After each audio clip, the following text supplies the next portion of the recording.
This is the Dzogchen Semde Lama Jigme Gyatso of the Buddha Joy Meditation School. Let us explore the folly of wish repetition and then meditate like a Jedi. A good-hearted individual explained that for them, classic meta-meditation feels fake.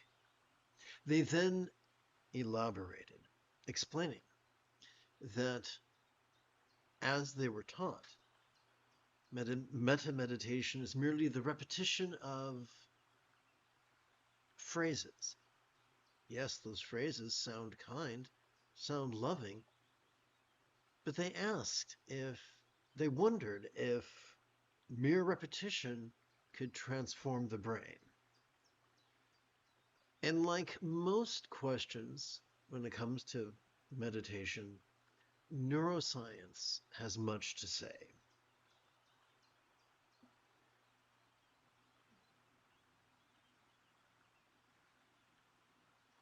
So what I like to do is tap button 9 and click like a bunny. Subject you to visual aids.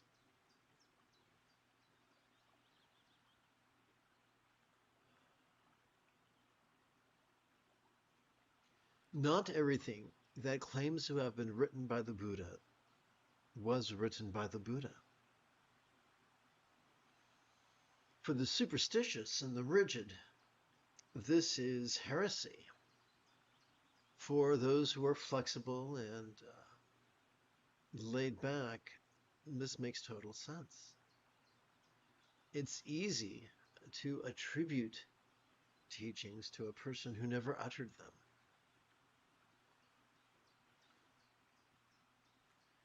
So those who are rigid and those who are controlling love to actively focus and actively analyze. Now, the only parts of the brain that are wired to perform those functions would be the dorsolateral and medial prefrontal cortex. I'm having, I'm going, due to a medical situation, I'm going to have to cut this short. I'm having a migraine and it's obscuring my vision of the screen. I say this not to kvetch and complain, but just to let you know that you deserve long lessons. This is going to have to be a short one.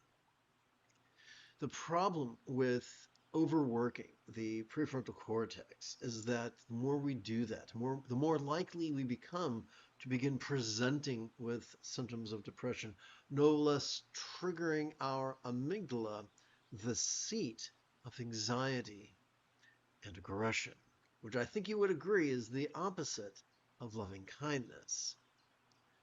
Fortunately, neither the amygdala nor the prefrontal cortex constitute the entirety of our central nervous system.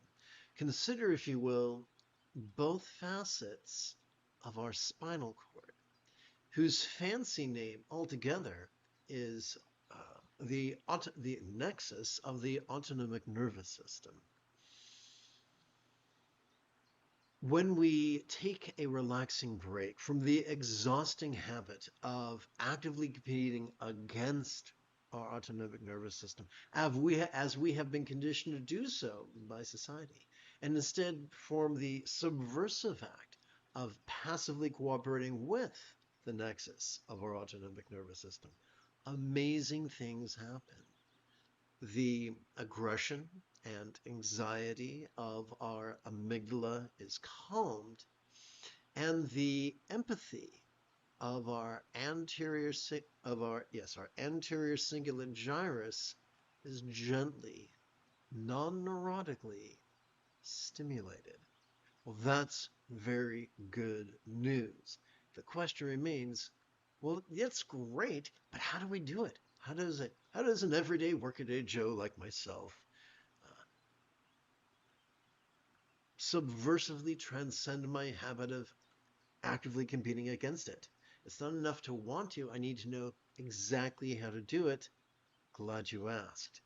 So before we go any further, I just want to remind you that the great irony is that when we practice mindfulness meditation in harmony with what we know of neuroscience, then we experience the highest form of love, which is the spontaneous and uncontrived byproduct of simply practicing mindfulness and meditation.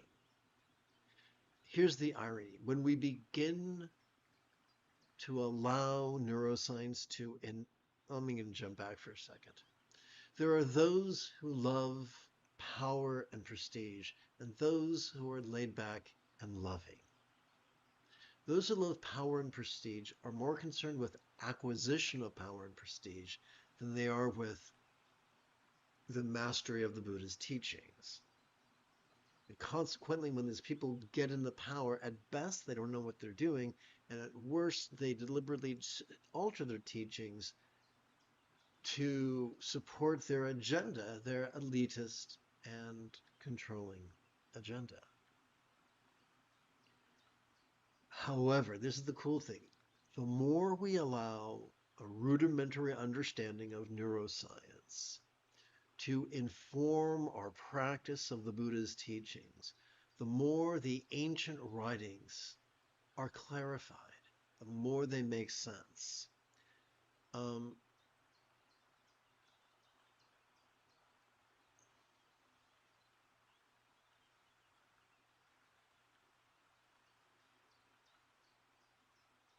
Just because someone says a text was written by the Buddha doesn't mean the text was based on one of his lectures. The more we cooperate, the more we act on our rudimentary knowledge of neuroscience, the more it becomes abundantly clear what were the teachings that actually work and most likely come from the Buddha, and which were the teachings that really don't work and actually make us more cranky and more anxious. And so practice becomes the litmus test of scriptural authentication, which as a nerd I find so cool, so useful, so liberating. Let's get down to brass tacks. The autonomic nervous, so just as you and I have a right side and a left side to our body, and we need them both, our autonomic nervous system has two aspects that we see come to the fore when we explore mindfulness and then meditation. Let us begin with mindfulness. Every time we inhale, whether we know it or not, we are already wired by evolution to automatically access the middle bit of our spinal cord, whose fancy name is the nexus of our sympathetic nervous system.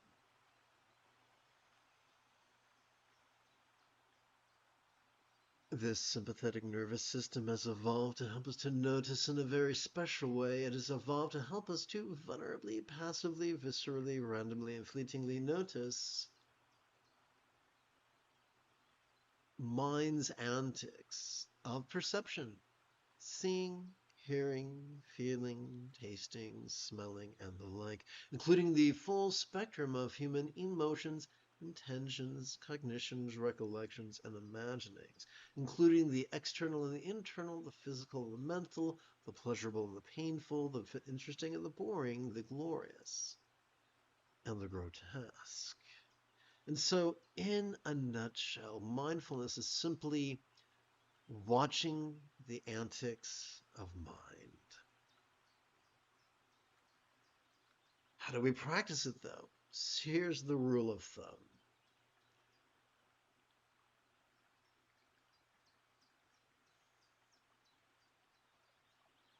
We The key to watching the antics of mind is to silently and mentally recite the verb watch each time we feel our chest swell with breath.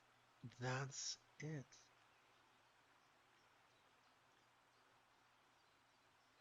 Using the word watch isn't making our brain do anything. It's simply guiding our intention to passively cooperate with the autonomic nervous system that has always been in place.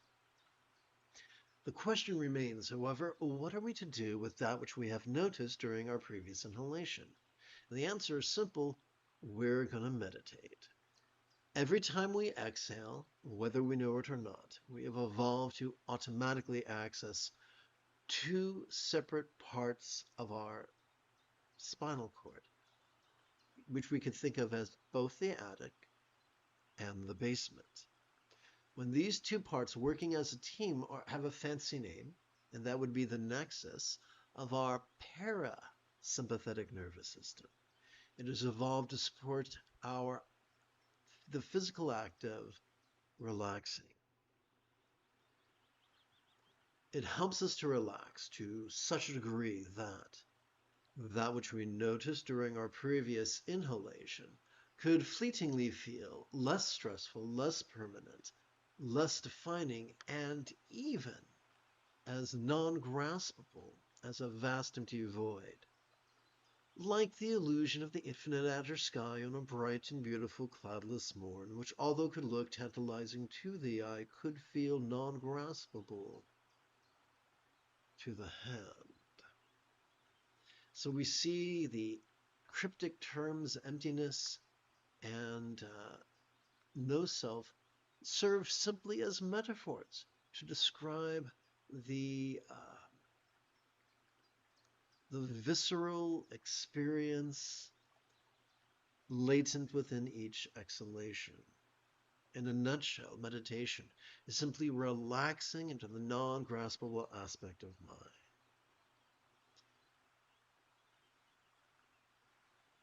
Here's the rule of thumb. The easiest way, the most efficient way to practice meditation is to silently and mentally recite the verb rest every time we feel our chest subtly sink as gently we exhale. The more we do this,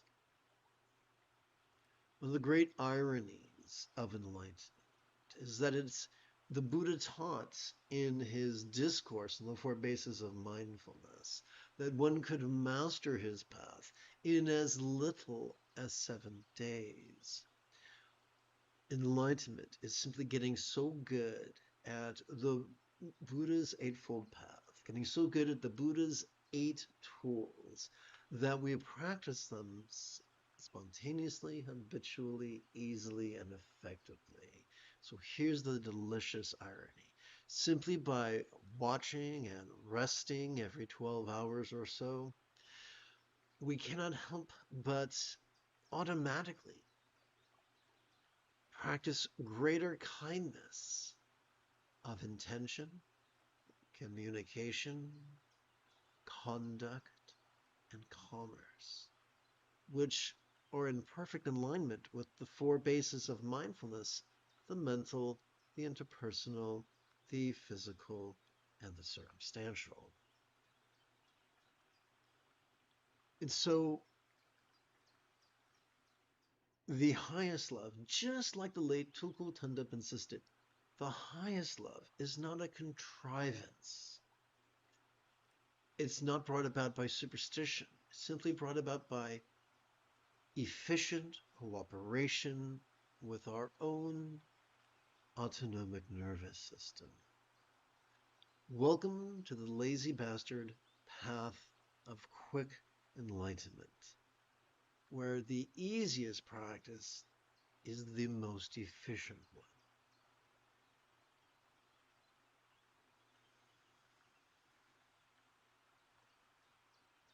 You have taken your first step into a much larger world.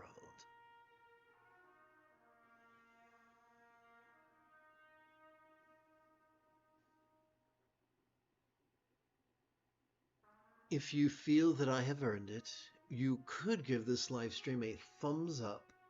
You could even help support this channel. 4.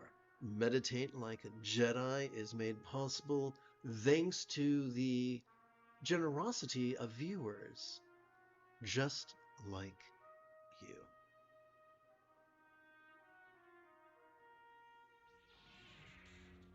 And now, having explored technique and theory, let us experiment with it in the laboratory of our body and mind. If you are watching on the clock app, the essential instructions can be found on the top of the screen. If you're watching on the Tube app, the essential instructions can be found on the left-hand corner, on the upper left-hand corner of the screen. So, as we feel our chest swell with breath, let us silently and mentally recite the verb watch.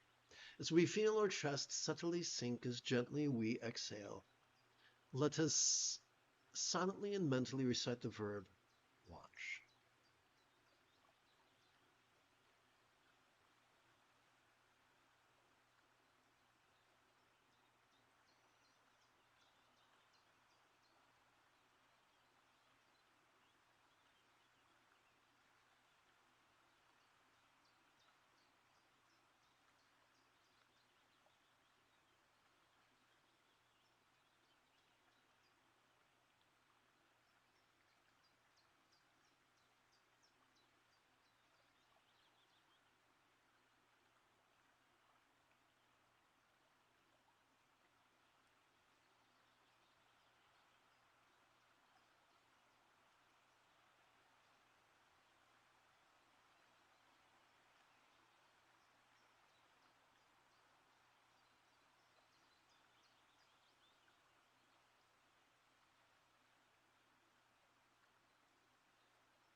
The free fall of meditation could feel jarring to our rigid and controlling tendencies. A useful workaround could be a variation of Bengali crease counting. Let us rest the tip of our left thumb upon the lowest set of creases of its little finger, and then rest this, and we do this to keep track of our first set of 16 inhalations. We can now rest this hand palms up in our lap.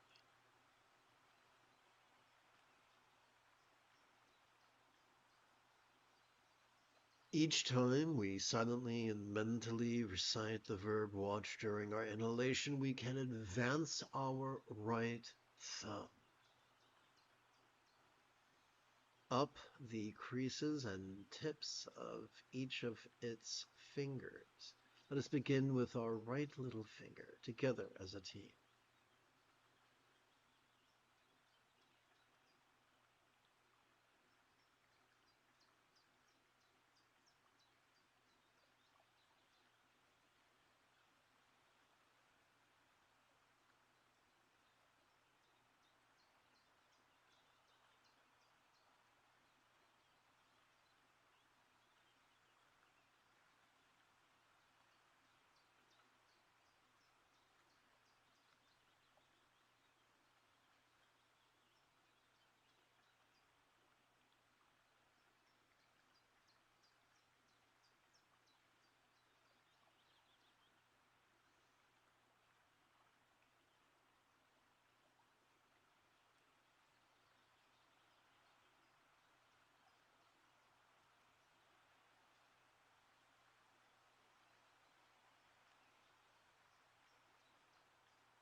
As you can tell, I've run out of places upon which to touch the tip of my right thumb.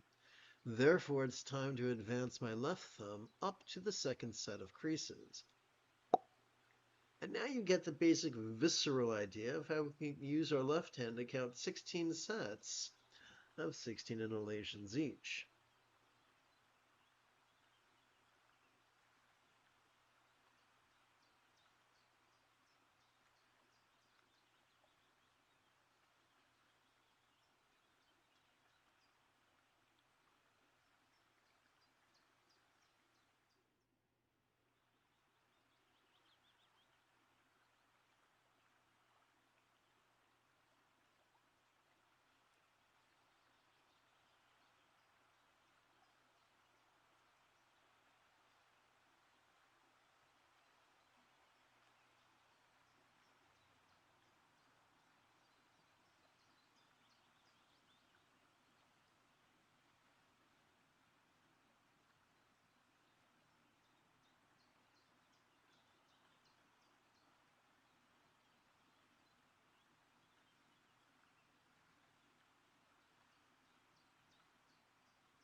It takes a little counting 16 inhalations on a right hand. It takes a little bit more than a minute. Counting 16 sets of 16 inhalations each on our left hand takes about a little bit more than 20 minutes. To keep track of our first, let me rephrase this. As we begin gathering our first collection of 20 minutes, we could rest the great knuckle at the base of our right middle finger, palm the tip of our left middle finger, palms up in our lap. As we begin gathering the second collection of 20 minutes, we can rest the middle knuckle of our right middle finger, palm the tip of our left middle finger, palms up in our lap. As we begin gathering our third collection of 20 minutes, we could rest the third knuckle of our right middle finger, palm the tip of our left middle finger, palms up in our lap. Overwhelmed? The antidote is simply repetition. Meditate with me once every 12 hours or so, and within a week or two, you too could master the Buddha's teachings.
The moment you have a specific question about the philosophy or techniques of Taoism, Buddhism, Tantra, Dzogchen, Zen, or Mahamudra, do not hesitate to type your question in great detail in the chat window, for I tend to check for questions about every 5 minutes or so.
The elitists claim one must sit in the full lotus posture, even though the Buddha never gave such instructions, and even though the most ancient Buddhist statuary does not depict Buddha as sitting in a full lotus, but in the quarter lotus, wherein each shin rests upon the other in a parallel fashion, like the two pieces of bread in a sandwich, or the two cookies in an Oreo.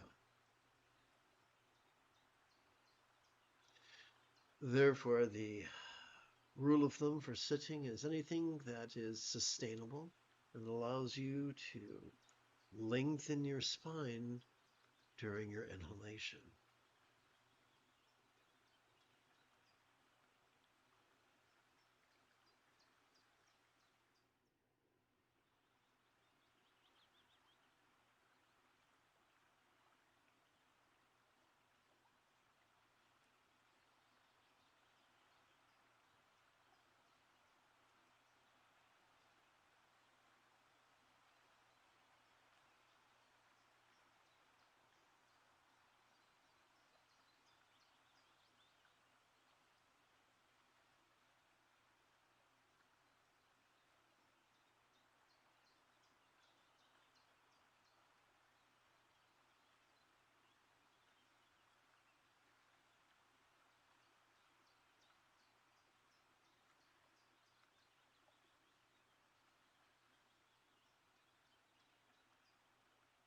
There are some people who insist that the only way to practice Dzogchen is by gazing at the sky. But those were never the instructions of Prahevajra. Sky gazing comes to us from the shamanistic Bon tradition of Tibet. There's nothing wrong with practicing it if it works for you, but let us not confuse the origin of the teachings and whether or not certain techniques are mandatory or not. We can sit with our eyes tightly closed, relaxed, half open, all the way open, gazing at the sky, gazing at the horizon, gazing at the floor, gazing at whatever we notice spontaneously, vulnerably, passively, randomly, fleetingly. Let us exercise the courage to listen to our body's ever-changing needs.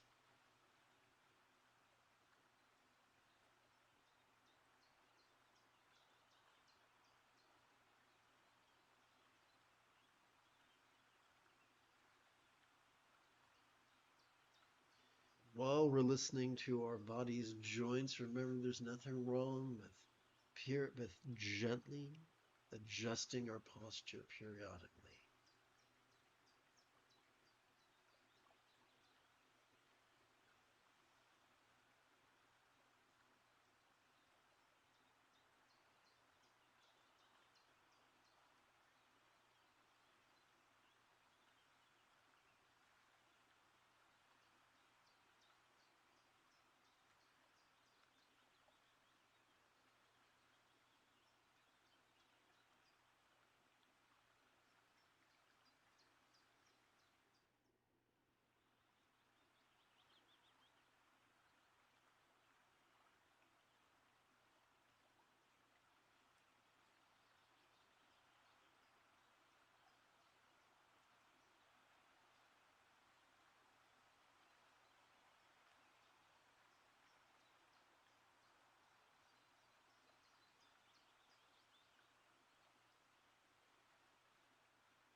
Regardless of the countdown timer upon the screen, I would very much like to return to lead today's second lesson, followed by meditating like a Jedi in about 11 and a quarter hours.